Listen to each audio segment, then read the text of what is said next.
Con noi abbiamo Alessio Morosin, candidato alle regionali del Veneto. Un problema allora che riguarda i comuni, sicuramente i sindaci se lo sentono sulla spalle perché i cittadini hanno il primo riferimento nel loro sindaco, ma da candidato come affrontare questo problema a livello regionale, a livello del Veneto? E si può trovare delle soluzioni a livello Veneto come regione o è lo Stato italiano che gestisce tutta l'operazione e quindi anche la gestione poi di questa distribuzione di persone, immigrati sul nostro territorio? Diciamo che è un problema complesso intanto. Molte delle considerazioni che ha fatto prima il professor Casen io le condivido, ma amplierei ancora di più il raggio delle considerazioni partendo intanto da una conoscenza del problema.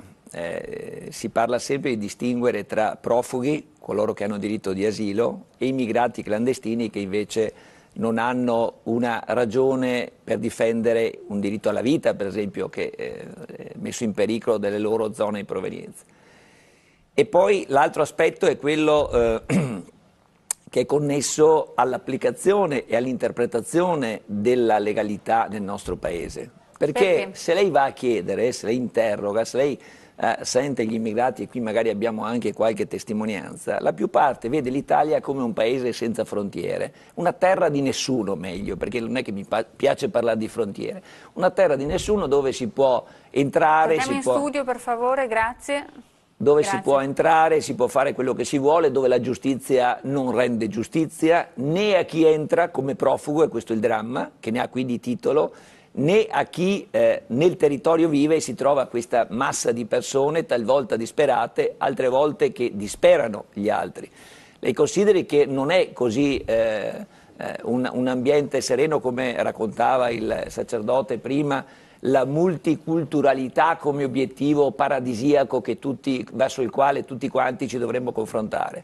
Io credo che le cose vadano affrontate con responsabilità, non con improvvisazione, con una finta solidarietà che è quella che intacca, tocca e compromette la dignità delle persone. Questo vorrei dire, mi ha stupito che un uomo di chiesa sia indifferente alla dignità delle persone. Questo modo di accoglienza disordinato che viola le leggi, che viola tutti i criteri di distinguo tra profughi e quelli che invece vengono qui irregolari, che accomuna tutti una fratellanza che dovrebbe dare pace e dovrebbe dare futuro a ognuno, in realtà è ragione di conflitto, è ragione che compromette la pace sociale, è una situazione che aggrava i territori nostri, che esaspera la nostra gente e che non vede una soluzione all'orizzonte, perché lo Stato non è in grado di gestirla. Questa è la situazione. Cosa fare? Innanzitutto essere seri, far capire che noi siamo pronti all'accoglienza verso i profughi, ma siamo anche severi verso coloro che violano le nostre leggi, che sono magari anche strumento per certi versi di una speculazione, di scelte politiche mai affrontate, per esempio tutta la realtà politica dei paesi del Nord Africa, che le nazioni che hanno il controllo, soprattutto attraverso l'ONU, di quella che è la politica dell'Oriente, del Nord Africa, si sono totalmente disinteressati. La questione è vista soltanto in funzione, e qua ha ragione il professor Casa ancora una volta, delle risorse, si guardano ai territori, alle risorse dei territori, alle materie prime. Pensi il Sudan è ricchissimo di materie prime o altri territori, la Libia col suo petrolio, la guerra prima contro Gheddafi e adesso basta vedere la cronaca di questi giorni, gli immigrati che vengono caricati a bastonati nelle barche per buttarci l'impasto nelle nostre coste. Impasto dico, se ci arrivano. È la notizia di oggi che sono morti nell'ultimo anno 900 persone. Di chi è la colpa, mi chiedo io? E la colpa è un po' di chi fa un'accoglienza così serafica, così divina, perché la provvidenza in qualche modo risolverà, e chi nella politica non ha gestito o ha deliberatamente gestito in modo disordinato, come abbiamo visto, in modo interessato, in modo certamente poco encomiabile quelli che sono problemi umanitari di dignità delle persone. Io chiederei a tutti, vediamo se la mancanza, l'incapacità di governare il fenomeno non danneggia e non priva della dignità sia chi entra da noi, sia chi vive in questo territorio, un'accoglienza che non è in qualche modo non dà pace e crea problemi, crea contrasti, crea difficoltà. Ma il problema in sé è il problema stesso o la mancanza di gestione? La mancanza di gestione, è ovvio, tutto quello che ho detto. Qui è la politica. Ci mancherebbe, manca una legalità innanzitutto. L'Italia è percepita come lo stato di nessuno, il territorio dell'illegalità. Si può fare quello che si vuole. E l'accoglienza, poi un'accoglienza disordinata, improvvisata, un'accoglienza, ripeto, che tocca, che comprime, che pregiudica la dignità delle persone, quindi non si rispetta la dignità degli individui quando li si accoglie in questo modo disordinato, quando li si induce addirittura a venire nei nostri territori, nelle nostre regioni, pensando che qui vi sia la soluzione dei problemi. Non c'è la soluzione. Ha parlato di profughi la dottoressa e ha detto di cose sulle quali penso ci troviamo in consonanza senz'altro. Ha parlato di una persona disperata alla quale per motivi religiosi hanno tolto tutto, però ha chiesto il foglio di via per andare a trovare la zia in Francia.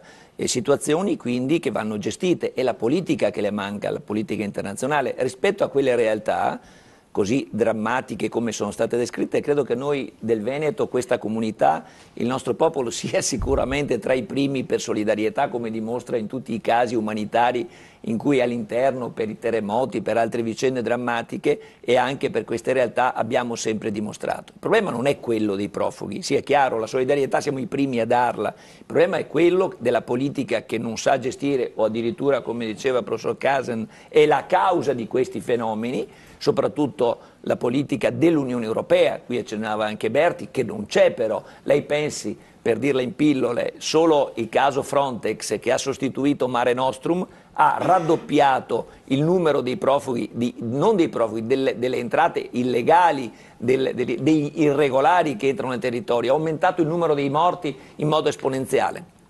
Non c'è una capacità di gestire il fenomeno. Io credo che per i casi... Non c'è una capacità o non c'è una volontà? Non c'è né di gestire il capacità fenomeno, né volontà. E questo è il dramma. E l'Italia con la sua politica estera in materia ha dimostrato di essere proprio totalmente priva di un progetto. Lei pensi che l'immigrazione, quella irregolare, ha avuto due momenti decisivi in Italia. Quella con la legge turco-napolitano, che ha regolarizzato, gli ha fatto capire entrate che le porte sono aperte, e poi quella col ministro dell'Interno Maroni che ha regolarizzato 700.000 persone d'emblée. Questa è la situazione e oggi si è abituati a entrare. Il problema dei profughi è un problema serio, non accomuniamolo col problema degli irregolari, sono due cose completamente distinte. L'aiuto va dato nei territori, il problema è politico, europeo e anche dell'ONU. Tenga presente che poi c'è una questione non ancora trattata, ma ne parliamo dopo, quella del problema religioso. Oggi, la cronaca di oggi, che è giovedì, cos'è oggi? Il 16 di aprile.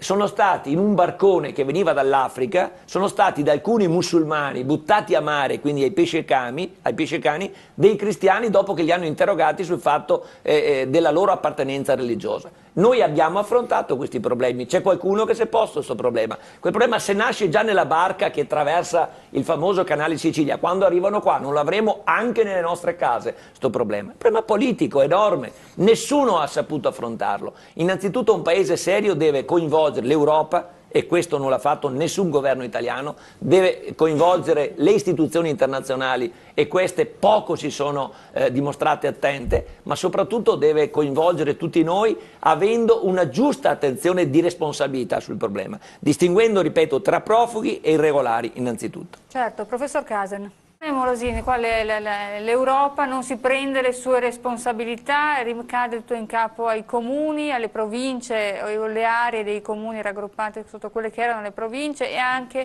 alle regioni. Ma questo problema come lo risolviamo? Perché sono centinaia di migliaia le persone che sbarcheranno sulle nostre coste se le guerre che vediamo ormai molteplici, causate anche da noi, lo sappiamo, però ci sono. Io intanto registro un fatto che per esempio un sindaco come quello di Treviso che è del PD o quello di Vicenza che è pure del PD, Manildo e Variati, hanno assunto una posizione non critica, di opposizione a questa scellerata politica del governo di non governo del fenomeno. Mi scusi, non governo del fenomeno. Beh, chiaro, si sono rifiutati due sindaci del nostro Veneto, quello di Treviso e quello di Vicenza, che hanno rimproverato al loro governo la inadeguatezza, la improvvisazione, la mancanza di una politica. La stessa scelta di passare da Mare Nostrum a Frontex ha dimostrato che non c'è stato un coordinamento, c'è stato uno scarico verso l'Europa e poi l'Europa ha dimostrato di non essere stata in grado di affrontare l'emergenza. Cosa fare noi come Regione? Beh, intanto bisognerebbe che questo nostro territorio fosse più unito nell'azione di contrasto verso il governo, cioè che ci fosse una politica regionale, una politica unitaria, che la regione si fosse posta a capo di tutti i comuni,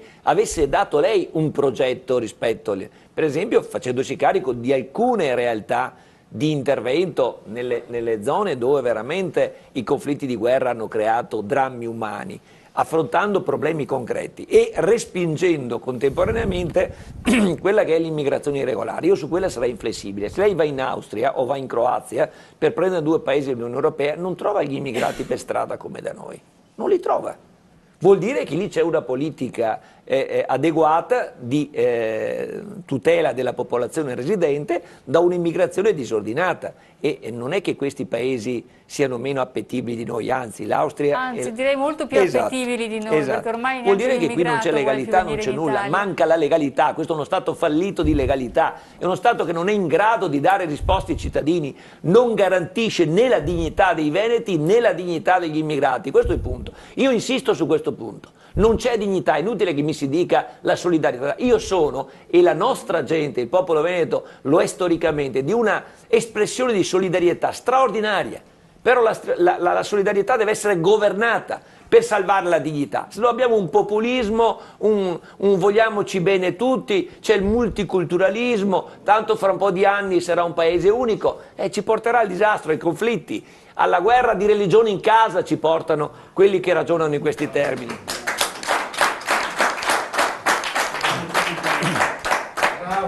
Un'altra galassia. Prego, Maria Laura. No, vorrei tornare a dare qualche...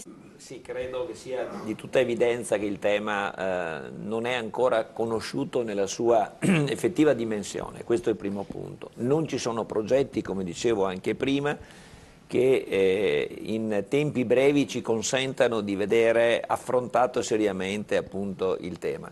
Io credo che la Regione, visto che parliamo del nostro Veneto, possa fare molto. Innanzitutto dovrebbe dedicare un assessorato alla sicurezza che io non ho ancora visto, quindi una figura istituzionale che si fa carico di gestire questo problema, assumendo quelle competenze che malamente la longa manus del governo, che la prefettura... in caso di vittoria, questo assessorato alla sicurezza? Beh, noi parleremo di ministero, perché in caso di vittoria faremo indipendenza, quindi non fraintenda, quindi è ovvio che noi faremo... Come ho fatto a dimenticarlo? Lo parlavo per lo stato attuale, perché già, certo, già il governatore a scadenza dovrebbe aver fatto qualcosa, invece di solito fa proclami. Io avrei apprezzato molto di più che avesse assunto quella responsabilità che effettivamente mai le prefetture hanno saputo assumere, scaricando con atti amministrativi spesso difficili da gestire sui comuni, che poi sono i comuni, come dicevo prima, sì, che si sono ribellati al loro governo. Qui vuol dire un cortocircuito, il meccanismo ormai è fallito e il territorio sta soffrendo. Io mi preoccupo sia, ripeto, delle persone che seriamente vengono a cercare rifugio politico perché sono dei perseguitati e quindi profughi, ma quelli reali, sia di coloro i quali nel territorio sono portatori di bisogni che non vengono risolti.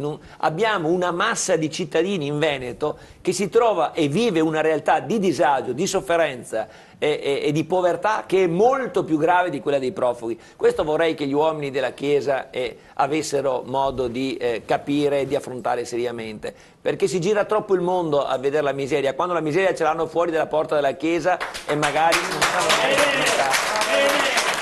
Morosin, la vedevo fremere sulla sedia. In realtà questo signore è ospitato e io sono contento con lui, perché evidentemente se lavora sta bene in un territorio dove non c'è evasione fiscale, perché è fisiologica.